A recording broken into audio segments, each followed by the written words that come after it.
Então, continuando, pessoal, então, com o assunto, agora a gente vai ver o método de Runge-Kutta de primeira ordem. No método de Runge-Kutta de primeira ordem, o que nós vamos utilizar é o que também é conhecido como método de Euler, ou método de Euler, ok? Onde o yi mais 1 vai ser calculado a partir do yi mais h vezes a imagem de f para xi, yi. Certo? Então eu estou usando aqui os elementos do passo anterior. Para calcular o y1, eu vou usar o y0, x0 e y0 aqui. Lembrando, né, que para todos os métodos, o xi mais 1 vai ser o xi mais o h. Ok? A gente sempre vai usar o passo ali para atualização do x. Então, quando eu for calcular o y1, eu vou usar o y0, x0 e y0. Quando eu for calcular o y2, eu vou precisar do y1, x1 e y1. Como um bom método iterativo, eu não posso chegar lá a calcular o y5 se eu não conheço o y4, né? Se eu não conheço os termos anteriores. Então eu preciso ir passo a passo. A gente vai ver, inclusive, na aula síncrona, como usar a planilha para fazer isso, tá? Lógico, usar um bom editor de planilhas ali, o Excel, por exemplo, vai facilitar e muito a nossa vida, não precisar ficar calculando tanta coisa assim, tá bom? Então vamos lá, vamos direto ver um exemplo. Eu tenho aqui um problema de valor inicial, onde eu tenho x vezes a derivada de y igual a x menos y, e um ponto conhecido para a função y de 2 igual a 2. É um problema de valor inicial. Eu quero determinar y de 2,2, sendo que o meu passo é 0,1. Se o meu passo é 0,1 e eu conheço o 2, ou seja, eu conheço o x0 valendo 2, isso aqui me dá a ideia, ó, do x0 igual a 2 e do y0 também igual a 2, concorda? x0 aqui igual a 2, y0 é a resposta do y de x0 igual a 2. Eu já vou fazer isso também no slide daqui a pouco. Mas eu tenho isso aqui. Se eu vou andar um passo 0,1, quer dizer que o próximo x1 vai ser o 2,1. E aí o x2 já vai ser o 2,2. Então eu vou precisar de 2 passos para chegar na minha solução. Tá bom? Senhor, qual é o número mínimo de passos? Não existe. Posso fazer uma função com um passo só, colocar o h igual a 0,2? Pode. Só que isso vai causar uma pobreza no refinamento da tua resposta, que pode aumentar o erro, né? E nem sempre esse erro ele é conhecido previamente, tá bom? Para eu conhecer o erro, normalmente eu tenho que conhecer a derivada ali, conhecer a função, a primitiva daquela função, e aí julgar esse erro em relação àquela primitiva e em relação ao valor final. Então eu executo o método de Runge-Kutta e no final eu analiso o erro em relação à solução analítica real. Mas quando eu não conheço essa solução analítica real, a gente vai ver isso no final, tá? Os métodos de Runge-Kutta, eles não preveem um limitante de erro. Então tem essa dificuldade aí. Bom, com as informações que me foram dadas, né, eu tenho aqui o x0, que vale 2, e o y0, que nada mais é que o y de x0, ou o y de 2, que também vale 2. Tá? Eu já tinha notado isso anteriormente aqui. E eu tenho a equação diferencial dada aqui, ó, x vezes derivada de y igual a x menos y. Só que eu vi lá na definição do PVI que a gente ia usar, que a derivada de y tinha que ser isolada numa função f de xy. Então eu não posso ter x vezes a derivada, eu tenho que isolar a derivada, para daí eu poder partir de um y de x0 igual a y0 e fazer os passos. Então aqui eu vou ter que isolar essa derivada aqui, tá? Vou tirar o x, é lógico, o x está multiplicando, o contrário da multiplicação é divisão. Opa, ficou em cima ali, deixa eu pegar uma borrachinha aqui para a gente dar uma apagada aqui, até porque eu já escrevi isso em outro lugar, então não preciso deixar aqui. X menos y dividido por x, tá ok? E essa é a minha função de duas derivadas, f de xy. É o x menos y dividido por x. Muito importante isso daqui, porque essa vai ser a função utilizada na atualização do y, aqui ó. Então eu preciso conhecer essa função, que na verdade aí é a expressão para a derivada de y, que eu vou usar na atualização do yi mais 1, tá bom? Então vamos lá, quem vai ser o x1? x0 mais h. O h é 0,1, 2 mais 0,1, x1 é 2,1. Quem vai ser o y1? Vai ser o y0 mais o h vezes f de x0 y0. Ou seja, antes de calcular o y1, eu preciso calcular esse f de x0 y0, que pela expressão é x0 menos y0 dividido por x0. O x0 era 2, o y0 era 2, 2 menos 2 dividido por 2 dá 0. Legal, vou trazer aqui o 0. Então, meu y1 vai ser y0, que era 2, mais o passo h vezes o f de x0 y0, que eu calculei como 0. Ficou fácil, né? Isso aqui vai zerar, 2 mais 0 é 2. Então, o primeiro passo foi dado, cheguei na imagem do y1. O que é o y1 para mim? Tá?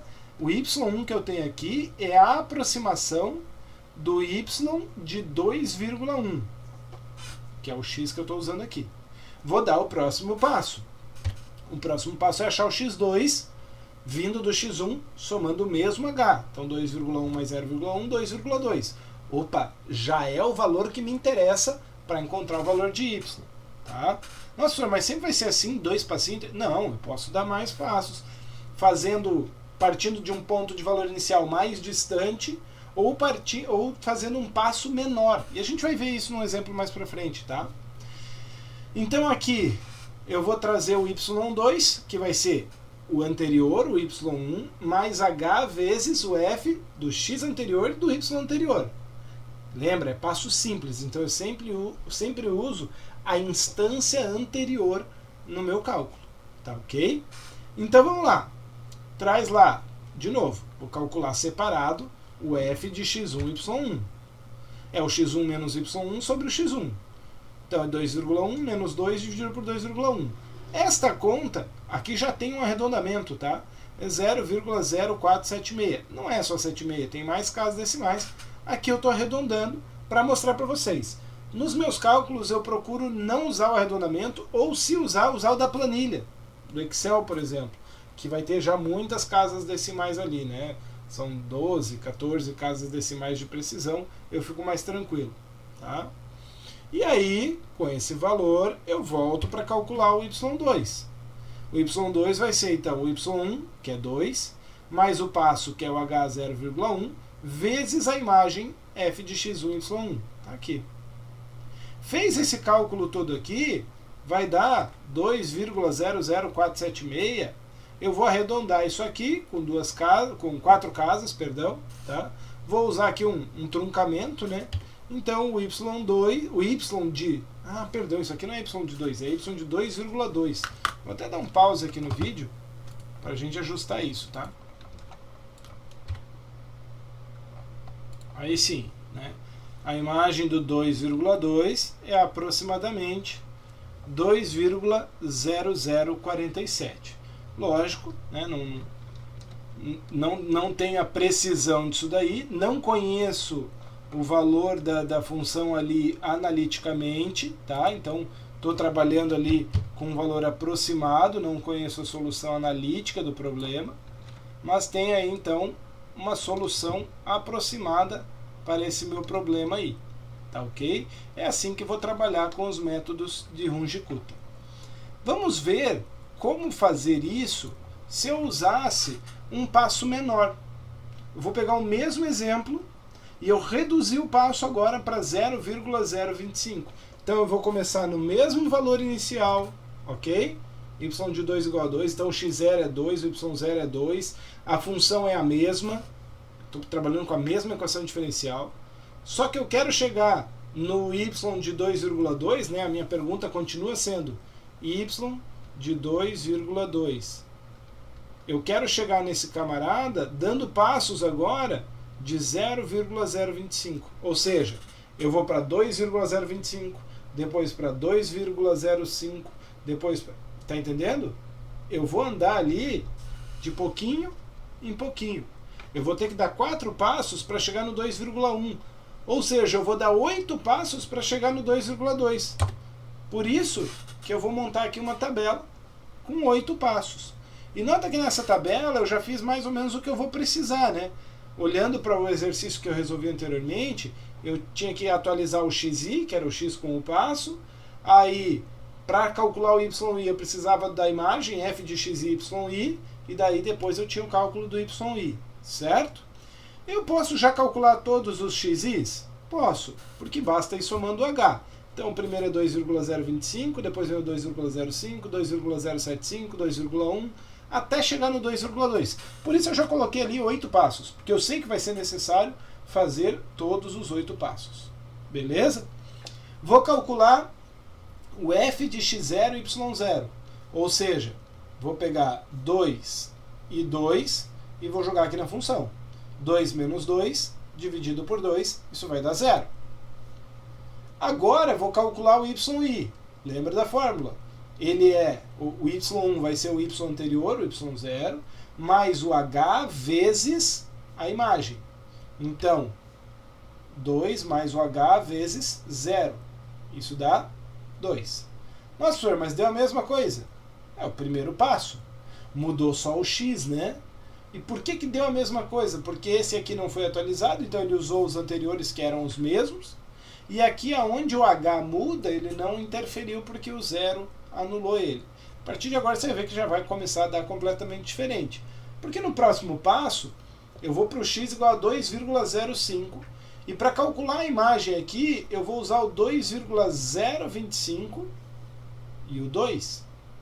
Então a diferença agora vai ser 2,025 menos 2 dividido por 2,025. Tá? Aqui já deu 0,012. Eu deixei 3 casas aqui, tá? Mas lá no Excel eu usei mais casas. É só por uma questão de espaço aqui da planilha, tá bom? Eu fiz isso no Excel e vou mostrar para vocês na aula síncrona no Excel como é mais prático e a gente pode usar mais casas decimais. Vou calcular o novo valor de y, ou seja, eu vou pegar o anterior, vou pegar o h vezes isso aqui. Então, 0,025 vezes 0,012, somado com 2 vai dar 2,0003.